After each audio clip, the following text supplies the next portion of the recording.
Hello दोस्तों, मैं Gajendra Rathore welcome करता हूं आपके अपने YouTube channel maths with Gajendra Rathore में। तो दोस्तों, आज के इस वीडियो में हम पिछले साल के मैथ के पेपर को कंप्लीट सॉल्व करने वाले हैं।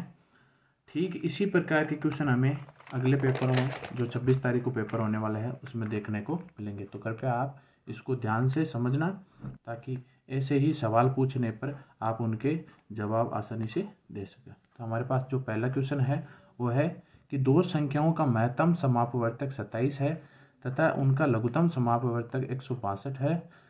यदि एक संख्या 54 है तो दूसरी संख्या हमें इनमें से बतानी है। ठीक है, अब सदा वाला क्वेश्चन है। ये आपके टोटल 15 क्वेश्चन आते हैं, उसमें से पहला क्वेश्चन है। हमें एचसीएफ दे रखा है, एचसीएफ दे रखा है 27। लघुत्तम समापवर्तक मतलब एलसीएम दे रखा है 162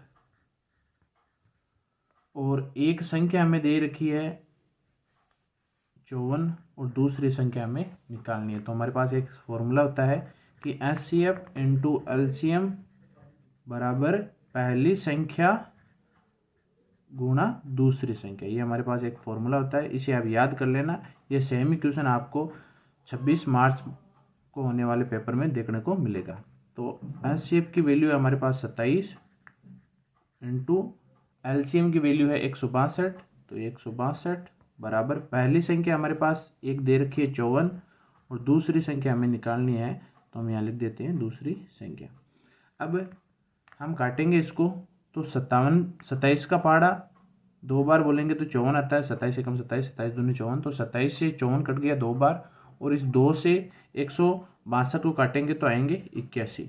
यानी हमारे पास आ गया है 81 बराबर दूसरी संख्या। यानी कि दूसरी संख्या की जो वैल्यू है हमारे पास कितनी आ गई है, 81 आ गई है, जो पहले ही ऑप्शन में दे रखी है। मतलब ए ऑप्शन हमारा बिल्कुल सही है। दूसरा सवाल हमारे पास है कि बहुपद x square minus 2x minus 8 के शून्यक है। इसको हम दो तरीके से सोल्व करते हैं। एक तो डायरेक्ट मेथड जो हमारे बुक में दे रखा है और एक हम ऑप्शन से भी चेक कर सकते हैं। तो हम इसको ऑप्शन से चेक करके देखते हैं। जैसे x की वैल्यू हम यहाँ 2 रखते हैं, तो यहाँ रखेंगे x की वैल्यू 2, तो 2 का स्क्वायर माइनस 2 गुणा x की जगह 2 रख देंगे, फिर माइनस 8। अगर ये मान 0 आता है तो x के शून्यक 2 और 4 हो जाएंगे, नहीं तो नहीं होगा। ठीक है, तो 2 का स्क्वायर होता है 4 माइनस 2 दूनी 4 और माइनस 8। यहाँ 4 माइनस 4 और माइनस 8 कितने हो जाएंगे, माइनस के 12। 4 में से 12 घटाएंगे तो 0 नहीं आएगा, मतलब ये तो हमारा शून्य नहीं है, तो ये ऑप्शन तो कट हो गया। फिर हम चेक करेंगे नीचे वाला ऑप्शन, यहाँ -2 रख के देखेंगे तो -2 का स्क्वायर -2 पहले से है और x का मान भी -2 है और फिर -8। 2 का स्क्वायर 4 ही होगा। ठीक है, फिर माइनस और ये माइनस गुणा होके प्लस 2 और 2 गुणा होके 4। ठीक है, फिर माइनस का 8, 4 और 4 8 माइनस 8, यानी 8 में से 8 घटाएंगे तो 0। तो हमारे पास ये मान क्या है, -2 रखने पर क्या आया, 0 आया। तो -2 तो इसका शून्य का। अब अगला चेक रख के चेक करते हैं। तो x का मान 4 रखेंगे तो 4 का स्क्वायर -2 और x की जगह 4 -8, 4 का स्क्वायर 16 माइनस 4 को 2 से गुणा करेंगे तो 8 और माइनस के 8 इधर है ही, माइनस और -8 माइनस के 16, यानी कि 16 माइनस 16 बराबर 0, यानी ये भी 0। तो हम कह सकते हैं कि जो -2 और 4 है इन दोनों को ही x की जगह रखने पर 0 प्राप्त होता है। इसलिए x स्क्वायर -2x -8 के शून्य क्या हो जाएगी हमारे पास, -2 और 4।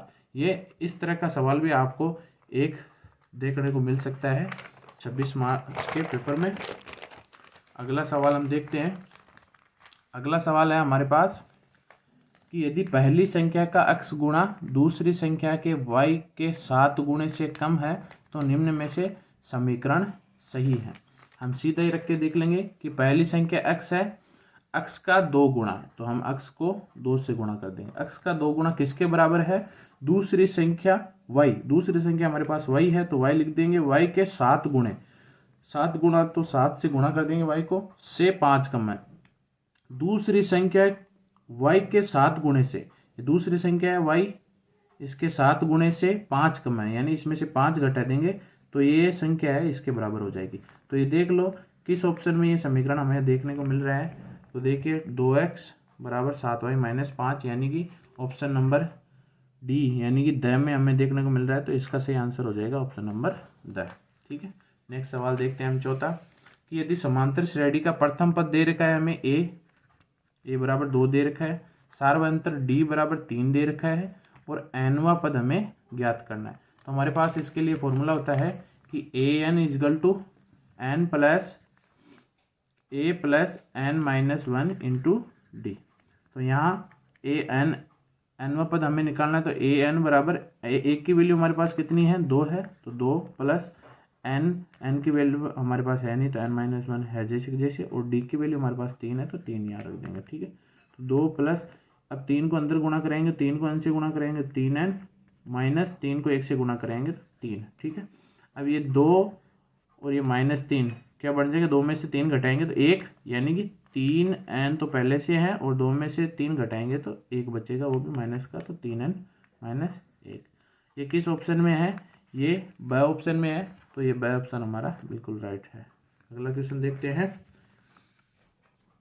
5वां क्वेश्चन है कि 3 के प्रथम 5 गुणजों का योगफल हमें ज्ञात करना है। तो इस सवाल को हम डायरेक्ट ऐसे भी कर सकते हैं कि 3 के प्रथम 5 गुणज क्या होते हैं, 3 के यानी 3 का पहाड़ा देख लो, 3 को 5 बार, 3 एकम 3, 3 दूनी 6, 3 तिया 9, 3 चौक 12 और 3 पंजे 15। ये जो है 3 के प्रथम 5 गुणज है।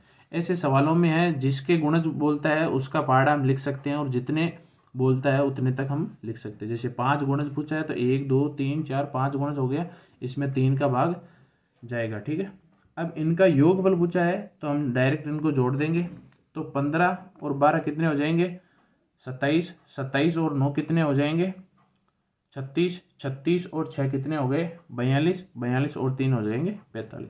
तो 45 हमारा इसका सही आंसर है, जो कि ऑप्शन नंबर सही है। नेक्स्ट सवाल हम देखते हैं।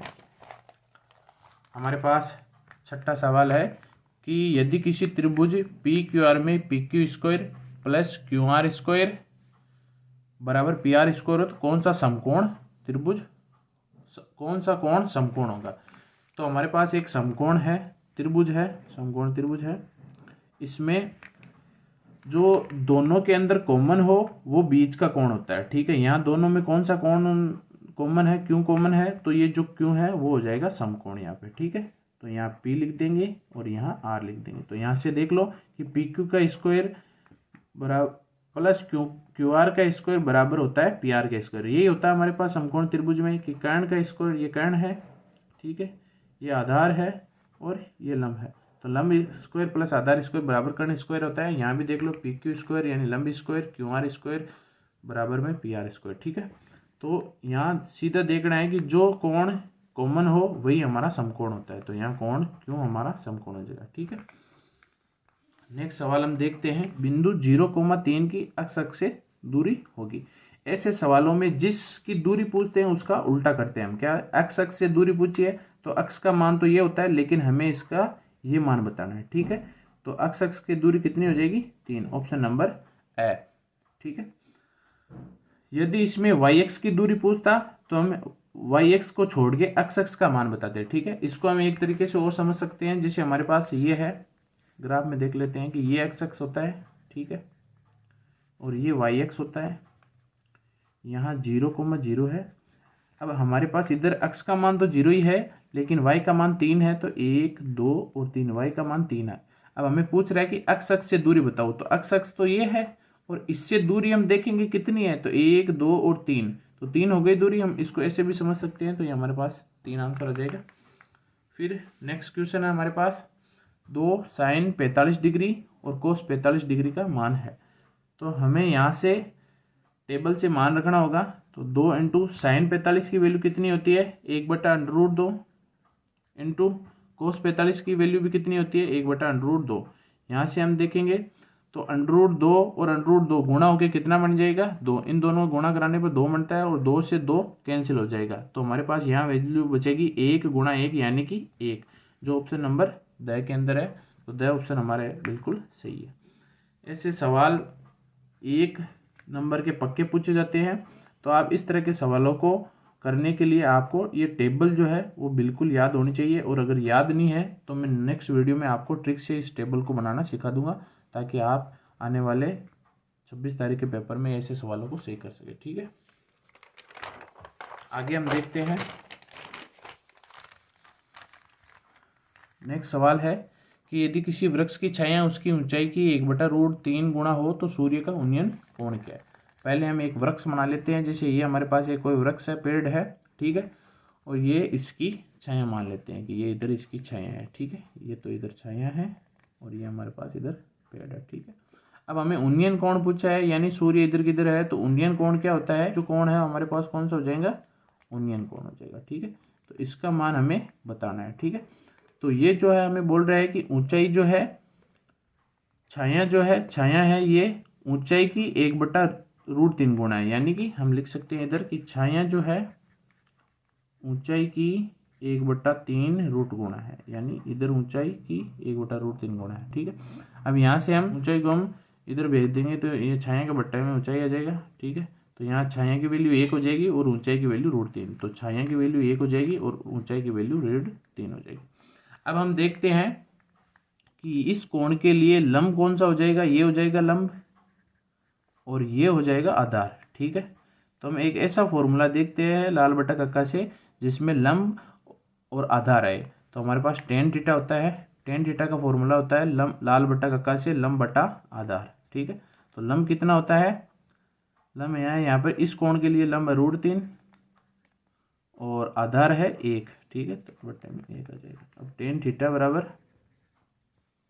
√3/1। अब हम देखेंगे कि टेन थीटा सारणी में थीटा का कितने डिग्री का मान रखे कि √3 आ जाए। ठीक है, तो ये हम 60 डिग्री का मान रखते हैं, यानी कि टेन 60 डिग्री का जो मान होता है वो कितना होता है, √3/1 होता है। तो थीटा का मान क्या हो जाएगा, यहाँ से 60 डिग्री हो जाएगा। तो ब option is the right option है। फिर 10वां सवाल है कि किसी वृत्त के व्यास के सिरों पर खींची गई स्पर्श रेखा की स्पर्श रेखाएं परस्पर होती है। तो हम एक वृत्त बनाते हैं पहले। ठीक है, फिर वृत्त के व्यास के सिरे, ये व्यास बना दिया और इसके सिरे दोनों ये हैं, ये इन दोनों सिरों पर खींची गई स्पर्श रेखा हम खींच देते हैं यहाँ से ऐसे, दोनों सिरों पे खींची गई स्पर्श रेखा है। ये दोनों स्पर्श रेखाएं परस्पर क्या है, तो हमें क्या दिख रही है, ये समांतर देखने को मिल रही है, बराबर दूरी में है, तो हम यहाँ से समांतर लिख देंगे। समांतर ऑप्शन सही ऑप्शन है इसका। फिर नेक्स्ट सवाल है हमारे पास कि यदि एक वृत्त की परिधि 136 सेंटीमीटर है तो उसकी त्रिज्या क्या होगी। तो वृत्त की परिधि का फॉर्मूला होता है 2πr। ठीक है, और इसकी वैल्यू हमें दे रखी है पहले से 176 सेमी। ठीक, यहाँ से हमें त्रिज्या निकालनी है, मतलब r का मान निकाल के, तो r को इधर रखेंगे, बाकी 176 के बट्टा में चला जाएगा 2π, और पाई का मान हम आगे रख देंगे। तो 176 बराबर 2 इंटू पाई का मान होता है 22/7, और ये जो 7 है वो नीचे से ऊपर चला जाएगा। ठीक है, तो इसको हम काटेंगे 22 से, तो 22 का भाग इसमें कितनी बार जाएगा, तो 22 का भाग इसमें 8 बार जाएगा। ठीक है, और 2 से 8 को काटेंगे 4 बार, तो 7 चौक 28 सेमी हमारे पास इसका आंसर आ जाएगा। त्रिज्या का मान आ गया 28 सेमी, तो सही ऑप्शन में बिल्कुल राइट ऑप्शन है।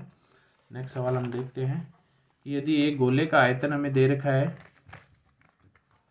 36 पाई घन सेमी है तो उसकी त्रिज्या, गोले का आयतन का फॉर्मूला होता है 4/3 पाई r क्यूब। इसका मान हमें दे रखा है 36 पाई। ठीक है, और r की वैल्यू हमें यहाँ से निकालनी है, तो ये r क्यूब हमें निकालना है। 36 पाई इधर है और ये जो है 4/3 पाई इधर, 4 पाई इधर किस में है, गुणा में है, तो ये तो आ जाएंगे भाग में, और ये 3 है इधर भाग में, तो ये चला जाएगा ऊपर गुणा में। ठीक है, तो पाई से पाई कैंसिल हो गया और 4 का भाग इसमें कितनी बार जाएगा, 9 बार। तो r बराबर क्या, r क्यूब बराबर क्या हो जाएगा, 9 को 3 से गुणा करेंगे तो 9 तियां 27। अब यहाँ हम देखेंगे दोनों की तरफ क्यूब रूट करेंगे, तो इधर क्यूब रूट करेंगे r क्यूब का, इधर क्यूब रूट करेंगे 27 का। ठीक है, तो क्यूब रूट r क्यूब का क्यूब रूट करेंगे तो r आ जाएगा, और 27 का क्यूब रूट, 27 कितने का क्यूब होता है, 3 का क्यूब होता है 27, तो r की वैल्यू आ जाएगी हमारे पास 3 सेंटीमीटर, जो कि ऑप्शन नंबर ए के अंदर है, बिल्कुल सही है। फिर प्रथम 11 पूर्ण संख्याओं का माध्य हमें पूछा है, तो प्रथम 11 पूर्ण संख्या हम लिख लेंगे कि पूर्ण संख्या शुरू होती है 0 से, तो 0 1 2 3 4 5 6 7 8 9 10 तक ही होगी, क्योंकि 0 से काउंट होगी तो 1 2 3 4 5 6 7 8 9 10 11, ये 11 प्रथम पूर्ण संख्याएं हो गई। इनका माध्य निकालना है, तो इन सब का योग करेंगे और फिर भाग दे देंगे जितनी संख्या है। ठीक है, तो योग कर लो एक बार। 10 और 9 19, 19 और 8 27, 27 और 7 34, 34 और 6 40, 40 45, 45 और 4 49, 49 से 3 52, 53 54 और 1 55, यानी कि 55 में हमें भाग देना किसका, कितनी संख्या है, 11 है तो 11 का, तो 11 का 55 में भाग जाएगा 5 बार। ठीक है, तो हमारे पास इसका सही ऑप्शन आ जाएगा, वह ऑप्शन सही ऑप्शन है इसका 5। ठीक है, नेक्स्ट सवाल हम देखते हैं ये कि बहुलक बताना है, और बहुलक का मतलब है इसमें जो संख्या ज़्यादा बार आई है वही बहुलक होता है। तो इसमें देख लो 3 कितनी बार आया, 1 2 3 4 5, 5 बार आया 3। ठीक है, 3 आया है 5 बार, और 4 आया 1 2 3 बार, 2 आया 1 बार, तो बहुलक यानी सबसे ज़्यादा बार कौन सा आया, 3 आया 5 बार, तो इसमें बहुलक हो जाएगा 3। ठीक है, 5 नहीं लिखना है, केवल ये लिखना है कि जो आया सबसे ज़्यादा कौन आया, तो सबसे ज़्यादा 3 आया, तो इसलिए 3 इसका बहुलक हो जाएगा। ठीक है, फिर हमारे पास नेक्स्ट सवाल है कि प्रायिकता PE हमें दे रखा है 0.05 और E नहीं की हमें प्रायिकता बतानी है। E नहीं की प्रायिकता क्या होती है, E नहीं की प्रायिकता को हम लिखते हैं PE डैश लिखते हैं। ठीक है, इसकी प्रायिकता होती है 1 में से PE की प्रायिकता। ठीक है, यानी कि E नहीं की प्रायिकता क्या हो जाएगी, 1 में से है की प्रायिकता को घटाने पे E नहीं की प्रायिकता आ जाएगी। ठीक है, तो हम 1 में से घटा देंगे इसको 0.05 को, तो कितना प्राप्त होगा 0.95, जो कि ऑप्शन नंबर द के अंदर है। तो दोस्तों ऐसे वीडियो और देखने के लिए चैनल को सब्सक्राइब करें और लाइक करें, साथ ही बेल आइकन को ज़रूर प्रेस करें। नेक्स्ट वीडियो में मैं आपको इसी पेपर के अगले सवाल कराऊंगा, तो वीडियो को ज़रूर देखना, और वीडियो को अंत तक देखने के लिए धन्यवाद।